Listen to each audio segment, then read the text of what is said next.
ჩვენი მოთხოვნა სწორედ ის არის, რომ მას ჭირდება უწყებად შორის სიმუშაობა და მას ჭირდება სამოქალაქო სექტორის და თვითონ მაუწყებლობის ჩათვლა პროცესში, იმიტომ რომ ამას მარტო ეკონომიკის სამინისტრო ვერაფრით ვერ განსაზღვრავს.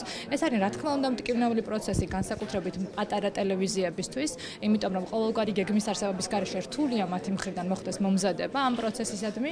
რეგიონული მაუწყებლები ყველა იმ ქვეყანაში, სადაც მოხდა გაციფრვა, იყო პრიორიტეტული.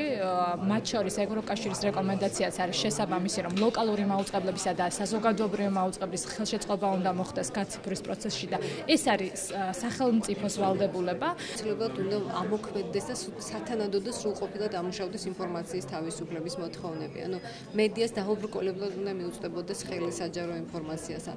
ასევე თითოეულმა საჯარო მოსამსახურემ უნდა იყოს საკუთარი პასუხისმგებლობა ჟურნალისტების მიმართ და ის რომ ის ვალდებულია გააკეთოს კომენტარი და გაუკეთოს განმარტება მედიას. რა თქმა უნდა მედია უნდა ჩაერთოს, იმიტომ რომ აქ წყდება საკითხი, მაგალითად როგორ მოხდება გადანაწილება სიხშირეების, რა წესებით მოხდება, ვის როგორ შეუძლია მონაწილეობა მიიღოს და აიღოს ახალი სიხშირე და გააგრძელოს მაუწყებლობა. ამიტომ მედია როგორც კომპეტენტური ამ სფეროში აუცილებლად უნდა მონაწილეობდეს. ასევე თითოეული მოქალაქის ინტერესი, იმიტომ რომ ეს ძალიან დიდ ფინანსურ ხარჯებთან არის დაკავშირებული და აქ აუცილებლად უნდა იქნეს გათვალისწინებული მომხმარებელთა უფლებები, თუ როგორ მოხდება მათი ინდივიდუალური გადართვა ანალოგიური მაუწყებლობებით და სიხშირულ მაუწყებლობაზე.